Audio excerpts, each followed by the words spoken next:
కృష్ణుడు సరే బయలుదేరతారు యుద్ధానికి. వెళ్ళినప్పుడు ఇరు సేనల మధ్య రథాన్ని నిలుపుగా గురువు ద్రోణుడు, తాత భీష్ముడు, పితామహులు, బంధువులు వీరందరినీ చంపి నేను రాజ్యాన్ని చేజించుకోవాలా అని చెప్పని అనుకుంటాడు అర్జున్.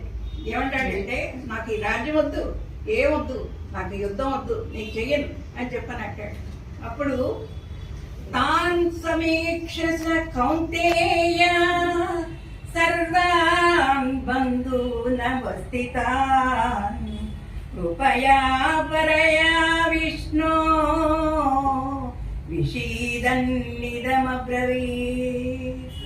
సమరభూమికి వచ్చిన బంధువులు అందరినీ చూసి కుంతీపుత్రుడు అర్జునుడు అత్యంత కరుణా సంబంధితుడే శోకముతో స్వజనాన్ని చంపి నాకు ఈ రాజ్యము ఇవన్నీ నాకు వద్దు గోవిందా, నేను చంపను, నన్నెవరైనా చంపాలనుకున్నా కూడా చంపని, నేను మాత్రం వాళ్ళెవరిని చంపను. స్వజనం అంటే రిలేటివ్స్. అర్జునుడు స్వజనాన్ని అప్పుడు ఏమంటాడు, దుష్ట్వేమం స్వజనం కృష్ణ యుయుత్సమం సముపస్థితం సీదంతి మమ గాత్రాణి ముఖం చ పరిశుష్యతి.